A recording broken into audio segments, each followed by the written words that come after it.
कहने का तात्पर्य है कि हर इंसान मृत्यु के पड़ाव पर खड़ा ही है। 7 दिन, सात ये पिछले अपने देख लो कि समय बीता, वो भी कैसे बीता कुछ पता नहीं चला, और आगे का कैसे बीतेगा वो भी पता नहीं चलेगा।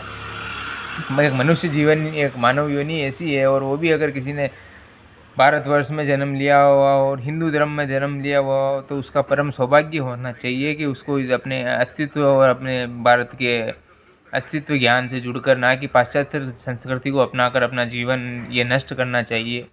क्योंकि जो जो दूसरे जिन्होंने जो चाह रहे हैं वो उन्होंने तो यहाँ ना हो, तो वो भी यहाँ की मन मस्तिष्क में लोगों के मन मस्तिष्क में पाश्चात्य की भावना बढ़ रही है।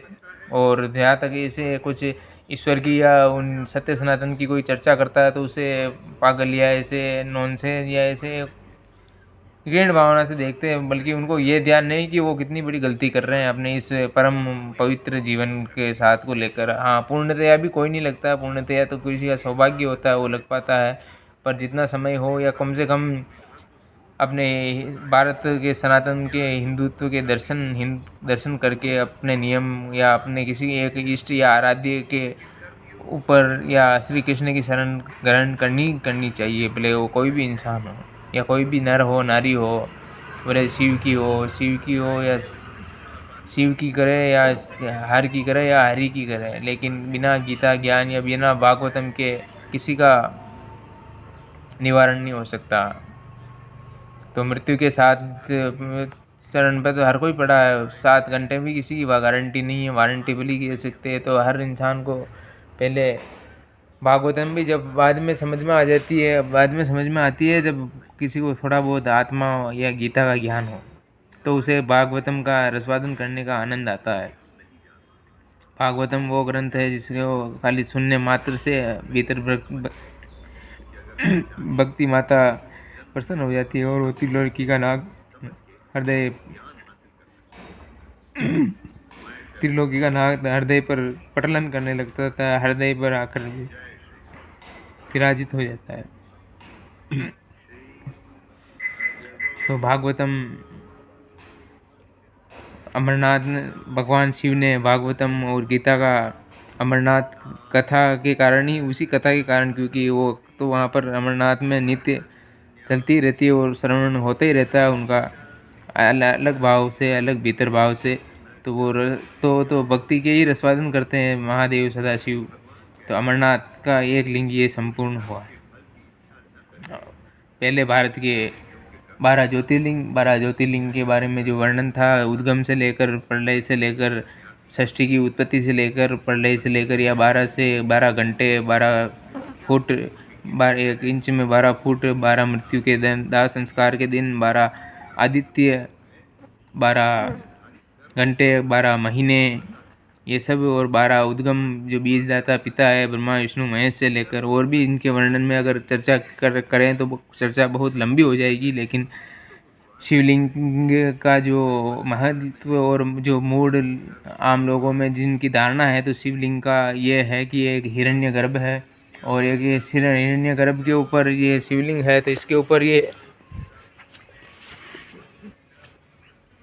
शिवलिंग है, ये शिव और ये लिंग है, एक सर्प हमेशा रहता है। तो ये इसका एक इतना गूढ़ रहस्य है कि वो हर कोई जन्मों जन्म कई संदर्भ कई संभार के कारण, कई जन्मों के कारण वो ज्ञान समझ आता है। एक हिरण्य, ये जो सर्प है, ये शिवलिंग है, हमारे भीतर भी व्याप्त है। जो सर्पणी है हमारे भीतर भी एक सर्पणी है जो हमारे 7 चक्रों का निरीक्षण करती है, और जब वो खुलती है तो वो सर्पणी 3 पैरों में वहाँ लिपटी हुई हमारे शरीर के भीतर भी रहती है। या आम लोगों को ऐसी लगती होगी ये मिथ्या बात है, कुछ मिथ्या है, मिथ्या कुछ नहीं।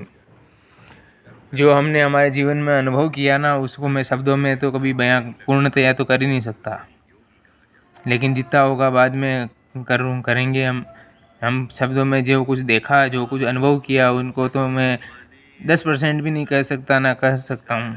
10% भी मुश्किल है कहना, और कहना कह पाना। तो शिवलिंग, ये लिंग एक शिवलिंग एक आत्म ऊर्जा के भी केंद्र होते हैं, जहाँ से ऊर्जा उत्पन्न होती है, और ऊर्जा कि जो सर्पिणी एक शिवलिंग हमारे मूलाधार चक्र में भी ये सर्पिणी रूप में सर्पिणी सर्प के रूप में लिंग के ऊपर विराजित रहती है सर्प। जब उस ईश्वर की कृपा होती है तब वो सातों चक्र जो है, जितने चक्र वो खोलने की आवश्यकता होती है उतने चक्र खुलते हैं। वैसे ही एक गूढ़ आध्यात्म रहस्य है।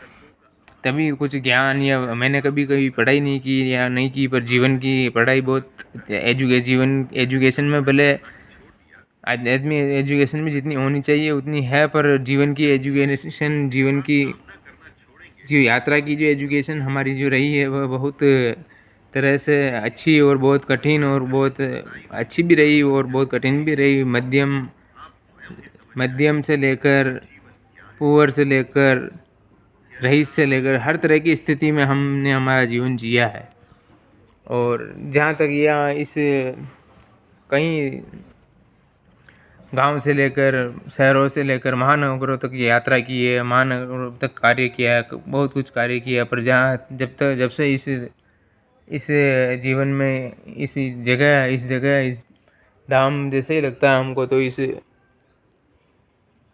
नगर में, इस पिलौड़ा क्षेत्र के इस हरणी महादेव क्षेत्र में, इस राधे नगर में जब से हम रहने आए, जब से हमने जो कुछ अनुभव किया वह अकल्पनीय है, अविश्वसनीय परम सत्य है। उसके विषय संदर्भ में आगे चर्चा करेंगे। तो शिवलिंग के विषय में और क्या ज्ञात करना चाहते हैं आप, क्या उनके विषय में तो कहे तो कहते कहते कितने ही बीत जाएंगे, लेकिन हम तो ये चाहते हैं कि आप भी कोई प्रश्न करें, कोई प्रश्न हो तो उसका आंसर हमारे शास्त्र ही प्रश्न उत्तर ही है। कोई प्रश्न आएगा तो, या आपको और कोई अधिक हमें कोई समझा सके तो हमें भी अच्छा लगेगा। तो ये शिवलिंग है और कैलाश मानसरोवर पर उस बाबा ने ऐसा आडंबर अपना वेश बनाया जिसमें सभी तरह के धर्मावलंबियों के चिन्ह व्याप्त है। सभी है, चाहे जैन ले लो, सिख ले लो। सिख में गुरु गोविंद सिंह सिख थे, वही हिंदू ही थे। उन्होंने भी कैलाश मानसरोवर की यात्रा की और वहाँ पे यात्रा की, वहाँ पे तपस्या की। और जैन के प्रथम तीर्थकर थे ऋषभ देव भी उन्हीं का अवतार था, महादेव का। और हिंदू तो है ही है, और सिख है ही है, और ईसाई है तो वो भी उनके इस सप्त ऋषियों में से किसी मंडल में, सप्त ऋषि, 7 समुंदर, 7 द्वीप, और सप्त ऋषि से बाहर कोई भूमंडल कोई नहीं है। 7 ऋषि, 7 सप्त ऋषि, सब सनातन को जानने के लिए भारत के अध्यात्म आना, और भारतीय अध्यात्म को जानकर हर कोई मनुष्य, चाहे इस धरा पर कोई भी कहीं पर भी पैदा हुआ हो, वो सनातन में प्रवेश कर सकता है। क्योंकि सप्तऋषि, 7 द्वीप, 7 समुंदर और 7 वार, इनसे भी पृथक पूरी दुनिया में कोई नहीं है। और रही मुस्लिम धर्म की बात, तो उनमें भी क्या अज्ञानता है। अब जिस चंद्रमा को देख के कोई ईद मनाता है, तो कोई चंद्रमा को देखकर करवा चौथ मनाता है, तो वो भी उनके सिर पर, क्योंकि वो ईश्वर का ईश्वर है, अल्लाह का अल्लाह, वलियों का वली वही है, महादेव है, देवादिदेव है, परम देव है, वही है।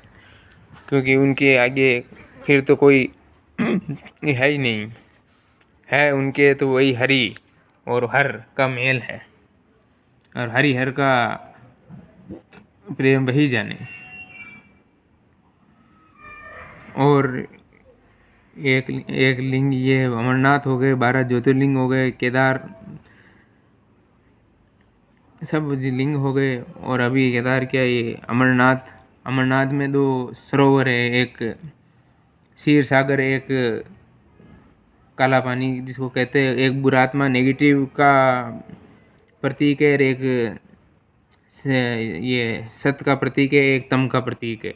तो जो भी आत्मा, अगर बुरी आत्मा होती है, तो अगर वहाँ से भी फिर उस कैलाश मानसरोवर से दोनों जल से शुद्ध होकर, अगर ज़्यादा बुरी हुई आत्मा तो वो नरक कुंड में जाती है, और अच्छी आत्मा उस स्वर्ग सरोवर से होकर अपने निज धाम को जाती है।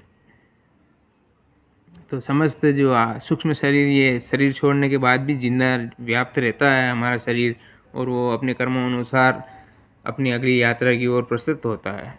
यह परम सत्य है। तो हमारा यही है कि जीव भावना में दया हो, ममता हो, करुणा हो, वात्सल्य हो, सब दया प्रेमी दृष्टि रखे एक दूसरे के ऊपर, और अच्छे से जिए, जीवन अच्छे से करें। और ईश्वर की भक्ति अगर मिले तो वह तो बड़ी महान कृपा होगी।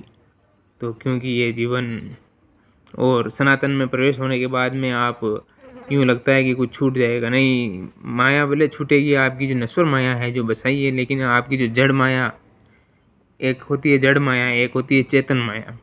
जड़ माया है वो जो अपनी निजी संपत्ति, मकान, भवन या जो भी है जड़ माया, और चेतन माया जो अपनी पत्नी, अपने माता पिता, अपने परिवार के, या जो अपने चाहने वाले ये है चेतन माया। ये चेतन माया अगर आप इनसे नहीं पृथक होना चाहते तो भक्ति का सानिध्य करें और ईश्वर का सानिध्य करें। क्योंकि ये चेतन माया जो आपसे प्रेम करती है, जो जिससे आप प्रेम करते हैं, उस चेतन माया का साक्षात्कार या वास्तविक मेल मिलन वापस वह परमात्मा कराएगा। ये परम सत्य है एक सच्चे भक्त के लिए, एक सच्चे भक्त के लिए ये तय है, ये तय है। और बिना, और एक जो भक्ति करता है, जो भक्ति का अनुसरण करता है या भक्ति मार्ग में थोड़ा भी लगा हुआ होता है, वो अपने सातों पीढ़ियों को तार देता है। मनुष्य सातों पीढ़ी उसमें तर जाती है, सातों पीढ़ियाँ तर जाती है। अगर कोई भक्ति मार्ग में घर का एक भी लग जाता है किसी घर का, और कृपा होती है, पहले तो कृपा होनी बहुत बड़ी बात है, हर किसी पर या किसी कारणवश ही कृपा होती है, गिने चुने लोगों पर भी कृपा होती है, और जिनके योग में लिखी होती है उनको होती है, और जिनके योग में जितनी जितनी लिखी होती है उतनी उतनी उनको कृपा मिलती है। ईश्वर की कृपा के बिना कुछ नहीं, कुछ सही नहीं।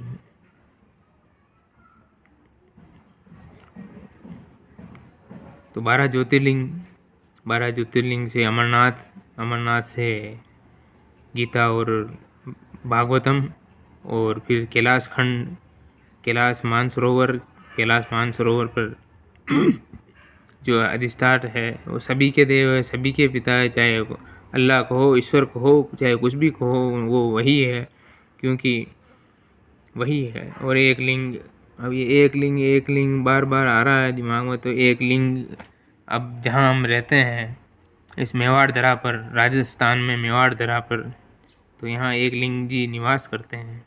अब एक लिंग उदयपुर क्षेत्र में, कैलाशपुर क्षेत्र में एक लिंग जी जो मेवाड़ के महाराजा कहलाते हैं, मेवाड़ के राजा, समस्त धरती के राजा तो महादेव तो समझ के, पर एक मुख्यतया मेवाड़ पर आज दिन तक किसी ने फतह हासिल नहीं की।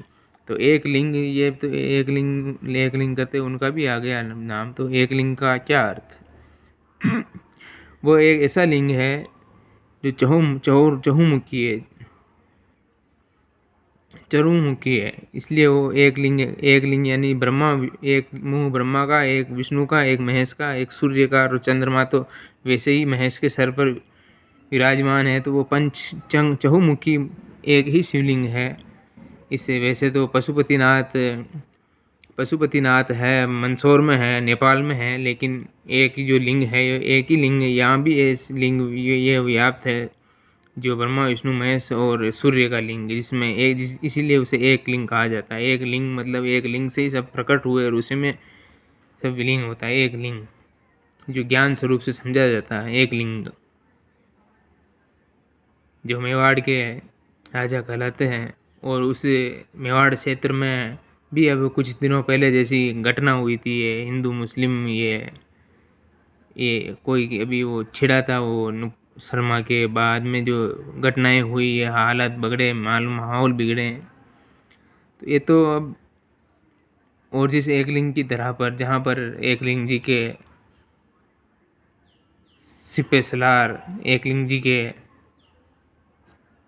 जो सिपे सलार है, जहाँ पर उदयपुर में एक स्थान है, सरबत विलास सगस बाव जी, जो एकलिंग जी के पाट है, पट है, पाट द्वार है, वह द्वार है, वहाँ पर एक स्थान है शरबत विलास सगस जी का, जहाँ पर सुल्तान सिंह जी सगस जी बाबू जी और एक पीर बादशाह भी का भी स्थान है, जहाँ गीता और कुरान, पीर बादशाह का भी स्थान है जहाँ पीर बादशाह कुरान का ज्ञान देते थे और सुल्तान सिंह जी सगस जी गीता का ज्ञान देते थे सभी महानुभावों को। उस क्षेत्र में भी जब ऐसी घटना घटी तब हमारा हृदय बहुत विचलित हुआ, बहुत विचलित हुआ, क्योंकि ये जो भी कुछ हो रहा है अज्ञानता के कारण और राजनीति के कारण, गंदी राजनीति के कारण माहौल बिगाड़ा जा रहा है, बाकी कुछ नहीं, धर्म के नाम पर। और धर्म के नाम की भी अलग जगह है, तो हिंदुओं को भी जगाने के लिए, क्योंकि हिंदू इतना सोया हुआ है कि वो अपने अस्तित्व ज्ञान से बिल्कुल दूर हो चुका है, पूरा दूर हो चुका है,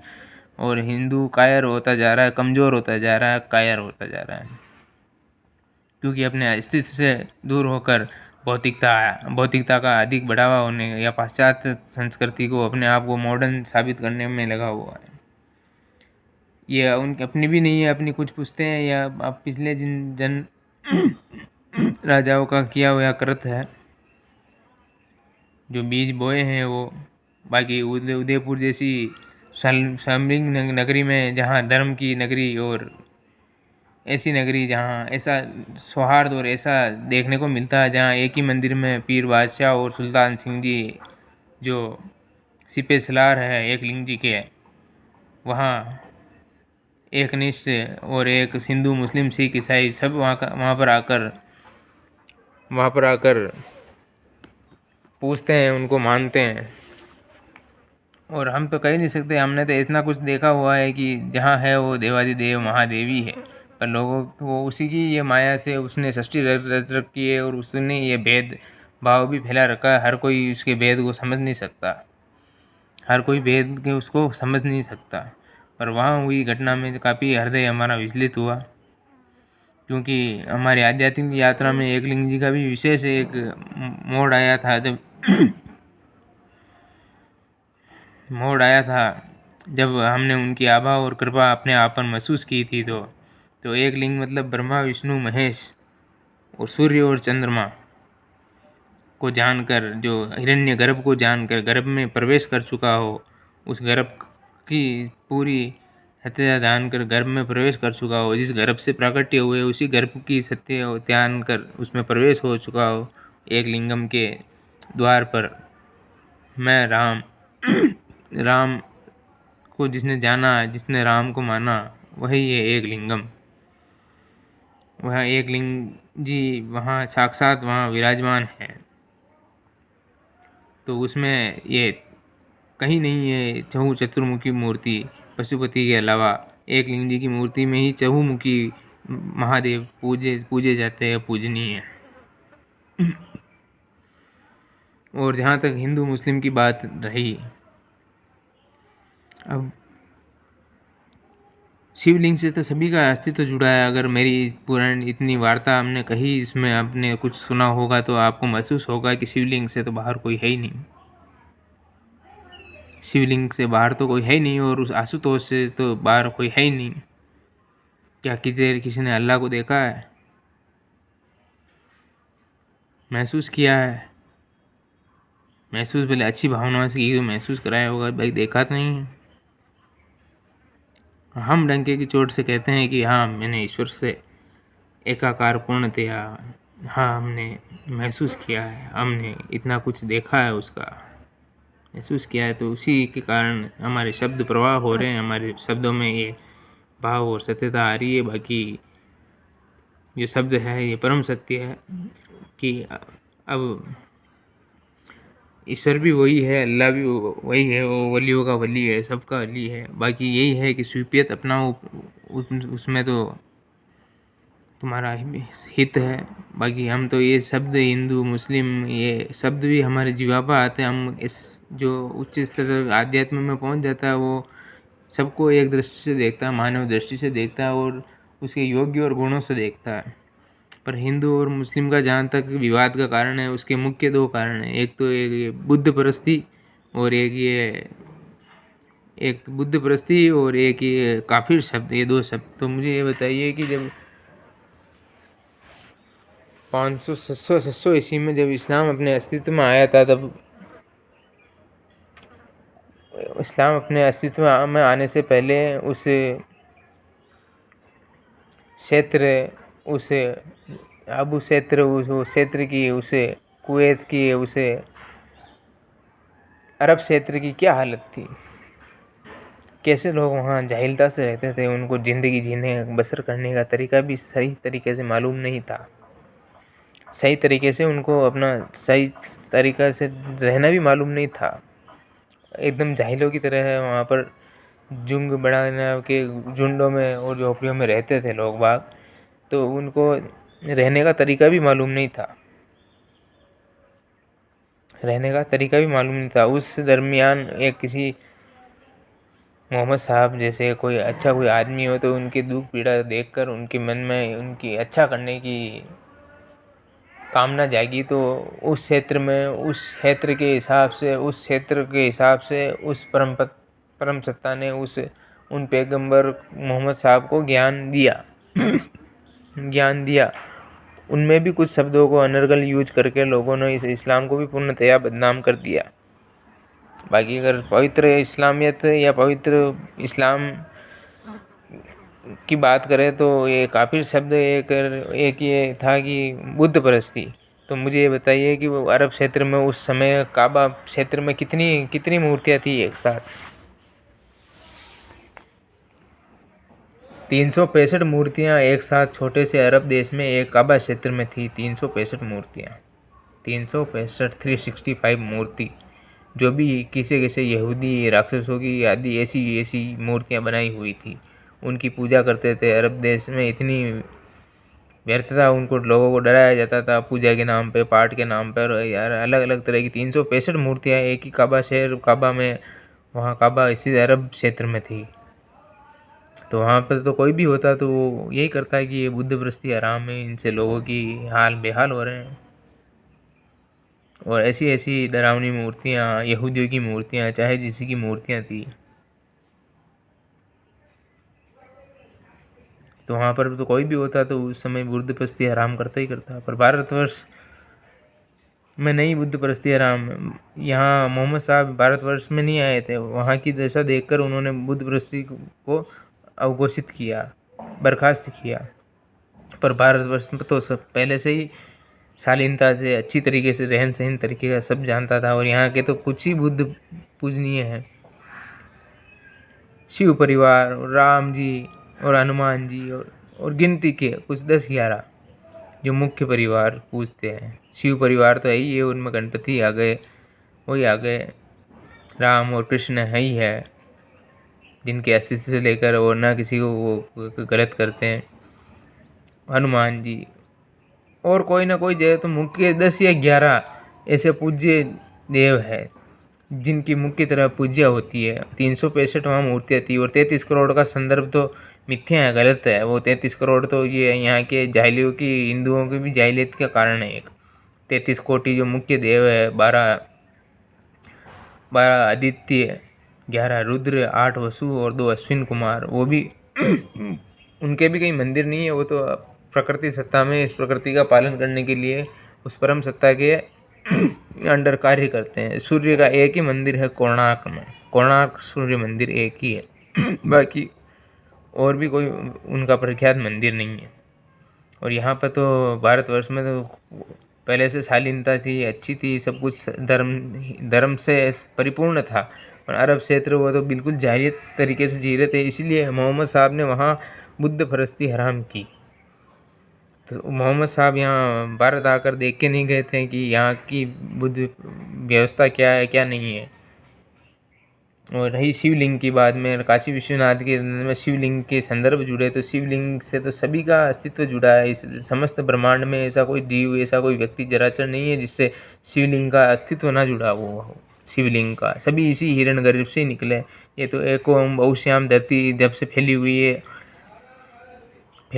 जब तक फैलते गए अपने अपने कर्मों अनुसार, और बनते गए, लोग बनते गए, जातियाँ बनते गई, पंथ बनते गए, मजहब बनते गए, अपने अपने जब से फैली है, पैदे होता जा रहे हैं, बढ़ते जा रहे हैं मनमानस। इसलिए सब बाकी है, सब ईश्वर एक है, पर उसकी सत्ता चलाने वाले जो भी है और परम सत्ता वो आराम से वहाँ वो एक है।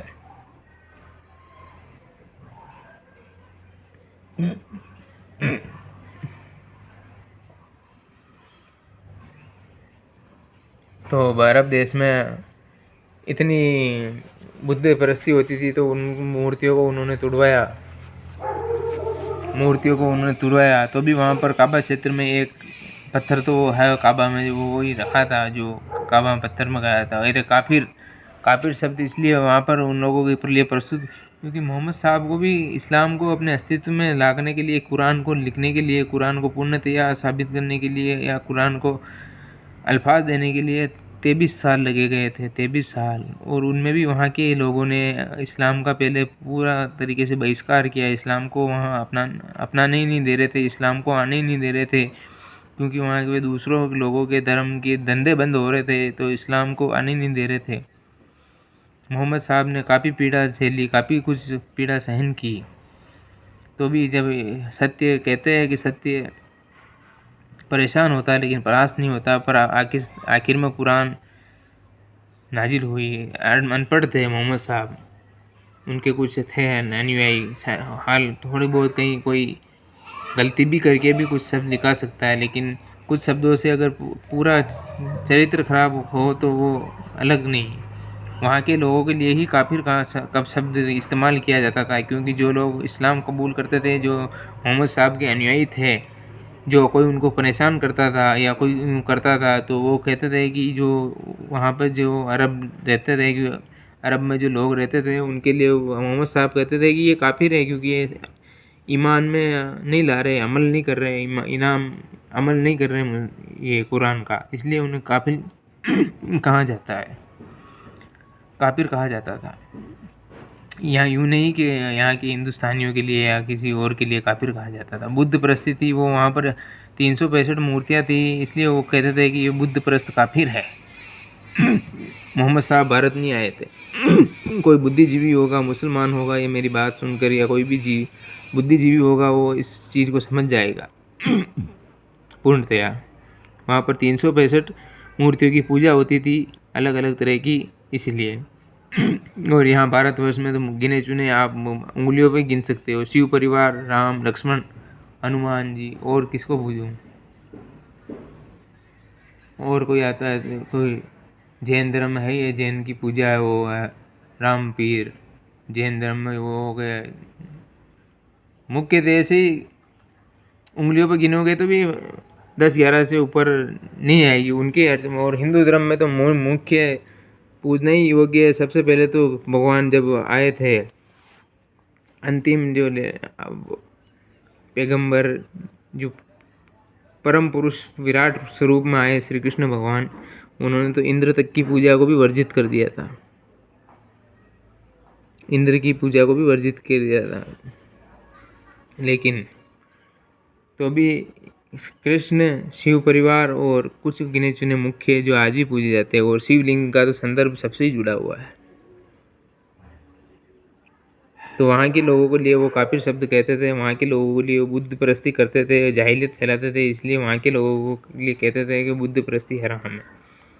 मोहम्मद साहब भारत नहीं आए थे, और मोहम्मद साहब के मरने के बाद ही लोग इस्लाम में ज़्यादा आए। जीते जी उनको बहुत सताया, लोगों ने बहुत परेशान किया, और उनके नवासे हसन और हुसैन का कत्ल भी उन्हीं के लोगों ने, वहीं के लोगों ने किया। वहाँ कोई दूसरे नहीं आए थे।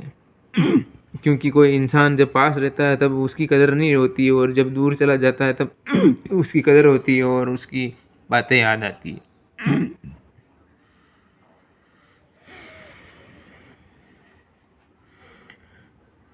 तब उसकी बातें याद आती है, जब पास रहता है नहीं, तब वो लिखी गई कुरान उनके अपनों ने, उनके जो बोलते थे लिखी रखी, फिर सब शब्दों को जोड़कर कुरान बनाई, फिर मोहम्मद साहब के रास्ते चले।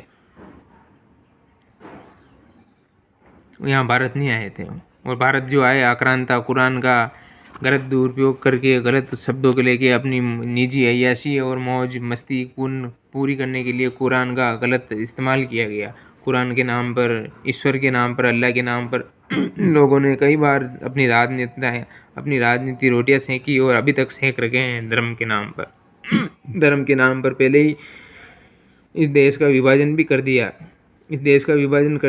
भारत और पाकिस्तान बना दिया। तो भी आज आप अगर ऐसा लगता है कि उस ईश्वर या अल्लाह की ये सोच थी विभाजन की, तो क्या पाकिस्तान आज खुश है? पाकिस्तान पर तो अल्लाह की रहम बरसनी चाहिए ना, पाकिस्तान पर तो अल्लाह की बरकत बरसनी चाहिए ना। तो पाकिस्तान की आज कितनी दुर्गति हुई पड़ी है और जिन्होंने किया जो कार्य वो अभी तक चल रहा है। फूट डालो और राज करो। क्या पाकिस्तान जाने वाले खुश हैं? आज पाकिस्तान बन गया वो, वहाँ पर पाकिस्तानी, वहाँ पर तो सब मुसलमान है ना, वहाँ पे सब खुश है, वहाँ पर तो सब तरह के शरिया से लेकर हर तरह का कानून लागू होना चाहिए, बल्कि अल्लाह ही वहीं रहना चाहिए। क्योंकि वहाँ पर अल्लाह तो कह रहे थे कि यहाँ पर कोई काफिर है ही नहीं, तो मैं तो यहीं रहूँ। थोड़ा सोचना हम किस बुद्धि से कह रहे हैं। हमारे शब्द हृदय के पटल से आते हैं, हम किसी का अहित नहीं चाहते हैं। हम कोई सोच मोल के तोड़ मरोड़ के नहीं बोलते, हम उसी में विलीन रहते हैं। पर जो शब्द आ रहे हैं, जो वहीं से हृदय के शुद्ध भाव आ रहे हैं। क्योंकि यहाँ पर बैठकर मंदिर में और इस शिव के नज़दीक बैठकर कोई राजनीति नहीं चलती। बोले सब सारी राजनीति यहीं से निकलती है, सब राजनीति यहीं से, पर राजनीति नहीं चलती।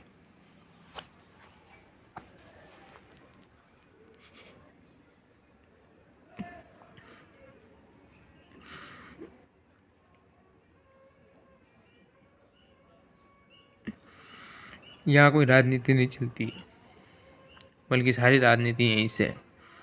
तो क्या पाकिस्तान खुश है? आज वापिस वही जिन लोगों ने पहले, जिनकी कब्र में पैर होते हुए भी दो विभाजन कर दिए भारत और पाकिस्तान के, अपनी निज अय्याशी और निज सत्ता के कारण, आज उसके कारण दोनों देश दुखी है।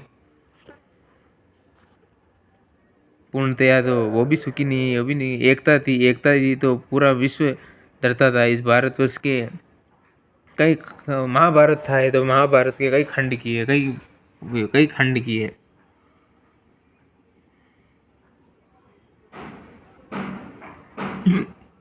भारत भारत भारत का नाम भारत क्यों पड़ा? जब महाभारत खोलते ही, महाभारत छिड़ते ही यही देखते हैं कि महाभारत में जब राजा भारत थे गद्दी आसीन पे भारत के, तब उनके 10 पुत्र थे। 10 पुत्र होते हुए भी वह जब राज्यभार अपना पूर्ण करने के लिए और संन्यास या वानप्रस्थ की ओर अग्रसर होने के लिए उनकी इच्छा हुई, तब वह अपने गुरु के पास गए और गुरु से पूछा कि मेरे 10 पुत्र हैं, मैं उनमें से किसे राजा नियुक्त करूं, आप बताइए। तो उनके गुरु ने उनको ये कहा कि ये राजन, आपने दिग्विजय हो, आप चक्रवर्ती सम्राट हो, आपने सब राज्यों को जीत लिया, आपने अपने हृदय पटल को नहीं जीता, और आप ये निर्णय नहीं कर पा रहे हो कि मेरे 10 पुत्रों में से योग्य कौन है, मैं उसको राजगद्दी किसको सौंपूं। तो फिर आप अभी परिपुक्त नहीं हुए हैं। तो फिर उन्होंने ये कहा, उनके गुरुदेव ने, पहले अपने आप को स्वयं को जानो। तो फिर राजा भरत ने दुष्यंत और शकुंतला के पुत्र दुष्यंत और शकुंतला के पुत्र राजा भरत के नाम से ये भारत पड़ा।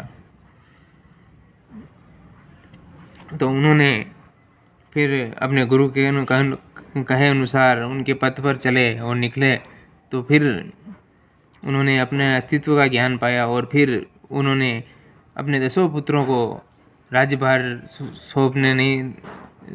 के योग्य नहीं माना, और अपने निज प्रजा से भूमन्यु को राजा कहकर राजा बना दिया। तो इससे उनकी ख्याति 10 दिशाओं और चारों ओर पड़ी, इसलिए उनका नाम, इसलिए आज तक इस आर्यव्रत से फिर भारत नाम पड़ा इस भारत का।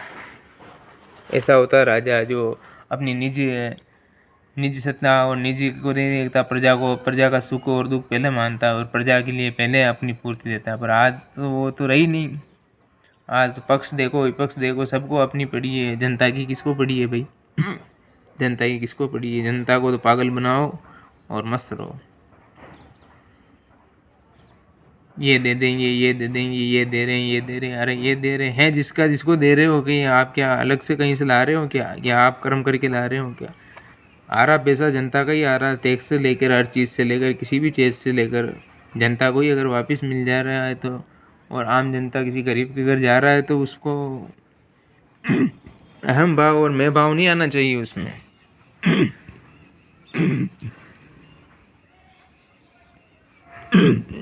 अहम भाव नहीं आ जाना चाहिए।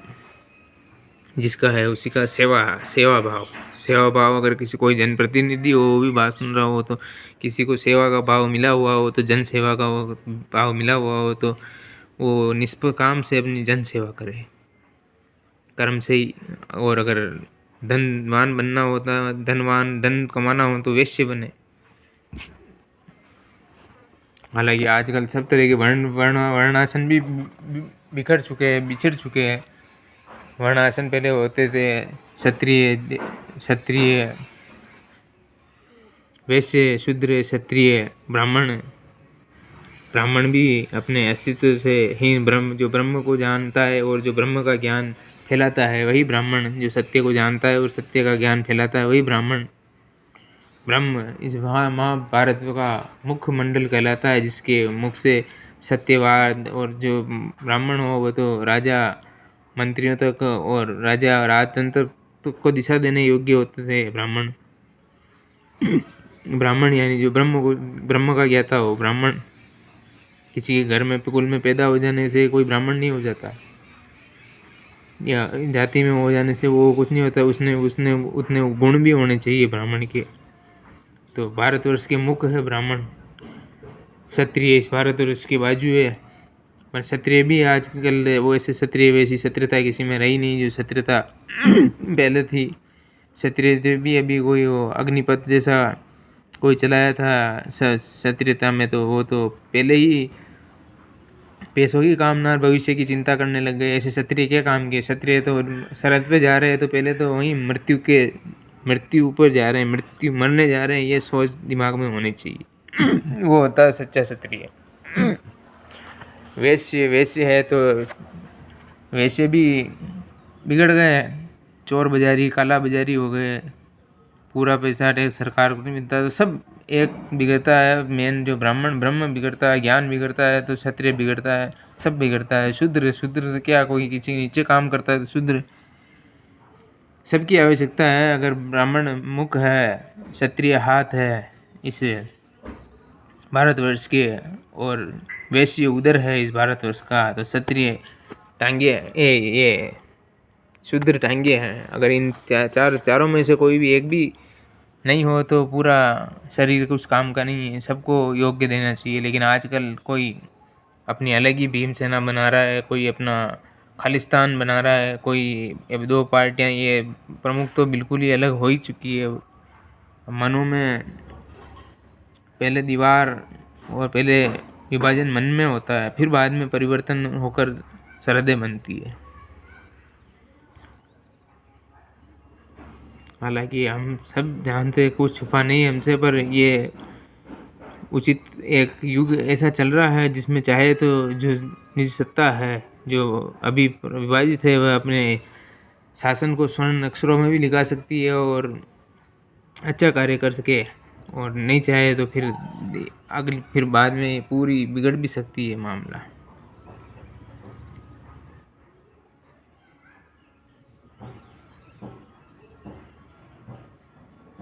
और जो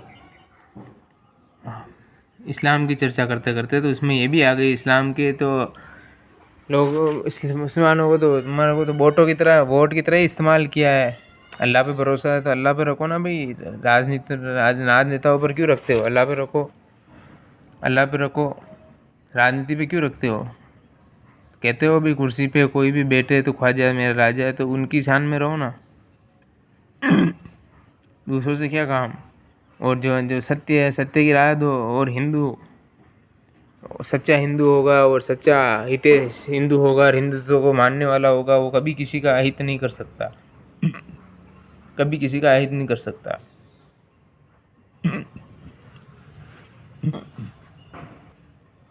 सच्चा हिंदू कभी किसी का अहित नहीं कर सकता। पर आज हिंदू अपनी इतनी दुर्दशा पे है कि हिंदू हिंदू अपने अस्तित्व से दूर, हिंदू अपने रिश्ते नातों से दूर, हिंदू अपने तीज त्योहारों से दूर, सबसे भटक चुका है, भटकाया जा चुका है। सबको एक दूसरे को मिलकर आवश्यकता है। असली दुश्मन कौन है उसको पहचानने की आवश्यकता हो, जो बिना धात किए कार्य कर रहा है उसको समझना पहचानने की आवश्यकता है। आप समझ रहे होंगे। और काफ़ी शब्द उनके लिए इस्तेमाल किया जाता था जब वहाँ अरब में वो इस्लाम को कबूल नहीं करते थे, इसलिए उनको काफिर कहा जाता था, और बुद्ध परस्त करते थे इसलिए काफिर कहा जाता था। और ये 2000 वर्ष पूर्व पहले का जो ये मजहब है, तो सनातन में तो इसी इसको उसका चाहे कोई भी धर्म हो, सनातन में आए बगैर किसी का उरण नहीं हो सकता, कोई नहीं हो सकता। भले कोई किसी जन्म में मुसलमान बनेगा, कोई किसी सिख बनेगा, कोई ईसाई बनेगा, कोई कभी क्या बनेगा। 7 जन्म मनुष्य को होते ही होते, 7 बार मनुष्य जीवन मिलेगा। 7 बार मनुष्य, किसी का अंतिम चल रहा है, किसी का पहला चल रहा है, किसी का दूसरा चल रहा है, किसी का तीसरा चल रहा है, किसी का चौथा चल रहा है। ये पक्की बात है। हाँ, हमारा तो अंतिम ही है, ये परम सत्य है। फिर आगे कोई रखे, क्योंकि इतना प्रगाढ़ जो वो हमारा कुछ निजी है अनुभव, जो तो हमने कुछ कहा ही नहीं, हमने जो उनकी बात है वो कह रहे हैं अभी। पर ये सत्य है, परम सत्य है, कटु सत्य है।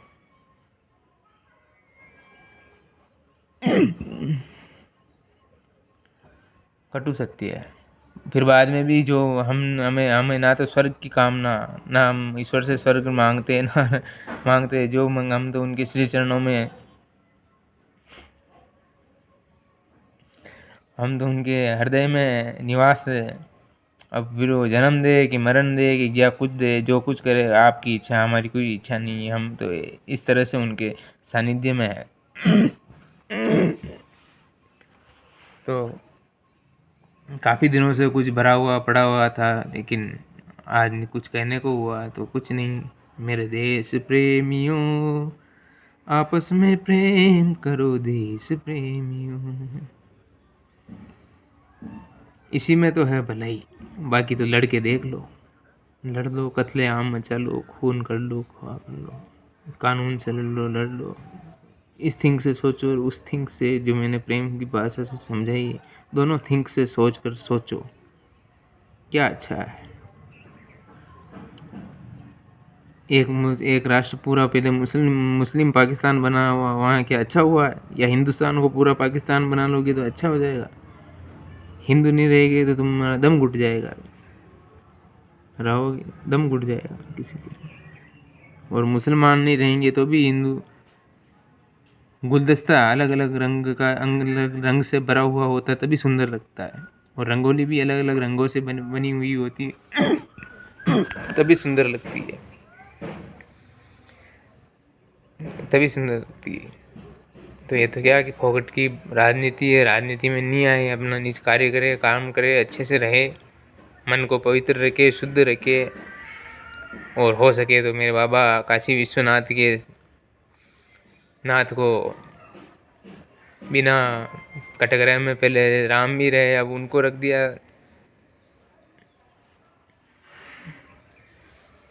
हो सके तो आपसी प्रेम से ही काशी वालों, या जहाँ तक मेरा ये संदेश पहुँचे, तो उनको आपस में अगर प्रेम से, अगर उनका पवित्र स्थान, उन्हें पवित्रता से अच्छे से सजोकर बना दिया जाए, तो फिर देखना कि इस भारतवर्ष में कितनी खुशियाँ और कितना अच्छा होता है।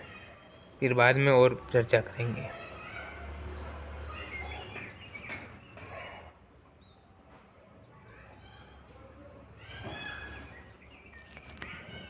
भारत माता की जय, वंदे मातरम, जय हिंद, जय भारत।